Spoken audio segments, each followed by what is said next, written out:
बिहार में सिद्ध हो गया कि बिहार में निषाद का बेटा ओबीसी में सबसे ज्यादा संख्या वाला कोई जात है तो वो हमारा यादव भाई है, और दूसरा नंबर पे कोई जात है तो वो मल्लाह है। साथियों, अगर हम चाहते तो तेजस्वी को बिहार का मुख्यमंत्री बना सकते थे, लेकिन हमने ईमानदारी से बिहार में मुख्यमंत्री नीतीश कुमार को बनाया।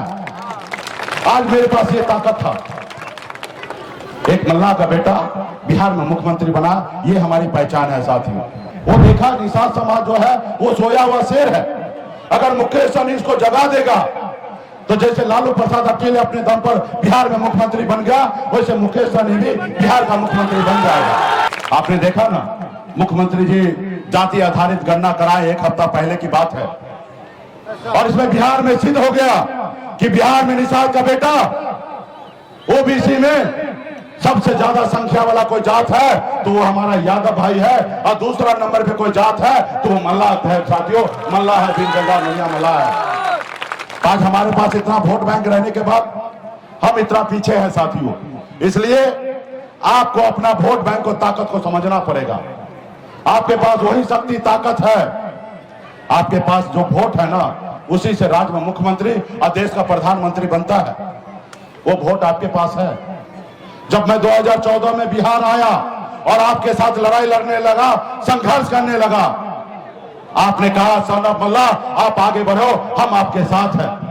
आपने कहा कि मेरा भाई है, आप आगे बढ़ो, हम आपके साथ हैं।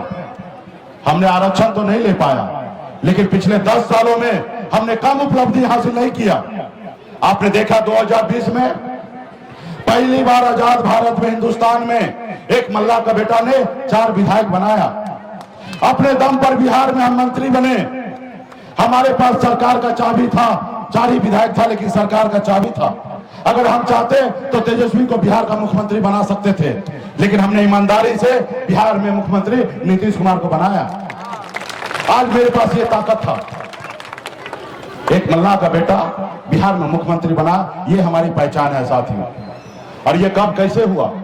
जब आपने हमें अपना भाई, जब आपने अपना बेटा, जब आपने अपना नेता माना, तब जाके ऐसा परिवर्तन हुआ। साथियों, तब जाके ऐसा परिवर्तन हुआ। और इसी तरीके से आप और हम सब मिलकर एकजुट रहेंगे तो दिन दूर नहीं है। साथियों, देश के प्रधानमंत्री को झुकना पड़ेगा और निषाद को आरक्षण लागू करना पड़ेगा। और जब निषाद को आरक्षण लागू होगा तो निषाद का बेटा भी कलेक्टर होगा, दरोगा होगा, बीडीओ होगा, सीओ होगा, डॉक्टर होगा, इंजीनियर होगा। लेकिन इस सब के लिए हम सभी को एकता के साथ लड़ाई लड़ना पड़ेगा। अपने वोट को तब देखना पड़ेगा, समझना पड़ेगा, तब जाके ये बदलाव आएगा। तो इसलिए साथियों, हम सभी को मजबूती से लड़ाई लड़ना पड़ेगा, संघर्ष करना पड़ेगा, जैसे हमने किया। बाकी बहुत सारे नेता ने किया है, वो काम आप भी कर सकते हैं। सिर्फ उसके लिए एकता की जरूरत है, एक साथ एक दूसरे को मिलने की जरूरत है। आज देश का, दिल्ली का जो सरकार है ना, वो डर रहा है। वो क्यों डर रहा मालूम है? मुझसे नहीं डरता है, मेरे साथ आप जो खड़े हैं इससे डरता है। अभी यहाँ का रिपोर्ट जाएगा दिल्ली, वो बताएंगे कि गोपालगंज में भी एक एक माता, बहन, नौजवान साथी, सभी सम्मानित गार्जियन सन ऑफ मल्लाह के साथ है, और सभी लोगों ने संकल्प ले लिया है कि हम अपने आने वाला समय में अपने बच्चे के भविष्य के लिए लड़ाई लड़ेंगे। हम अपना वोट को नहीं बेचेंगे। आपने देखा ना, आपका दुश्मन कितना चालाक था। वो हमारा विधायक को खरीद लिया, हमको सरकार से बाहर कर दिया, जो सरकार हम बनाए थे। वो मुझसे उसको तकलीफ नहीं है। वो देखा निषाद समाज जो है वो सोया हुआ शेर है।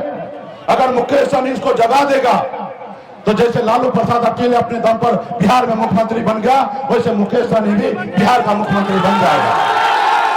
और जब मुकेश सहनी का लोग, उनका समाज के लोग, बिन जल्दा नैया मल्लाह अगर बिहार का मुख्यमंत्री बन जाएगा तो हमारा खेत में काम कौन करेगा, हमारा गुलामी कौन करेगा? और इसीलिए उन्होंने अपना विधायक खरीद लिया, हमको रोड पे ला दिया। इसलिए क्योंकि मुकेश सहनी खत्म हो जाएगा तो इसका आवाज दब जाएगा, और इसका समाज जहां है वहीं पे खत्म हो जाएगा। वो तो आज भी कहता है कि सहनी जी, हमसे जो गलती हुआ माफ कीजिए, आप हमारे दल में आ जाइए और 2025 में मुख्यमंत्री आपको हम बना देंगे, आप हमारे साथ आ जाइए। हम कहते भाई, हम मल्लाह का बेटा हैं, हम जाल में मछली फंसाते हैं, जाल में फंसते नहीं हैं। हम अपना झोपड़ी में रहेंगे, लेकिन झोपड़ी का बादशाह बने रहेंगे, लेकिन तुम्हारे महलों में आके हमें गुलामी नहीं करना, तुम्हारे महलों में आके गुलामी नहीं करना। तो इसलिए साथियों, वो लड़ाई लड़ना है। आपका जो दुश्मन है ना, वो बहुत चालाक है। आजादी से लेकर आज तक वो आपको गुलाम बना के रखा है। वो नहीं चाहता है कि निषाद का बेटा कलेक्टर बने, वो नहीं चाहता कि कोई निषाद का बेटा बड़ा नेता बने, वो नहीं चाहता है कि निषाद का बेटा डॉक्टर बने। वो तो चाहता कि हमेशा ये मछली मारते रहे और हमारे खेत में काम करते रहे।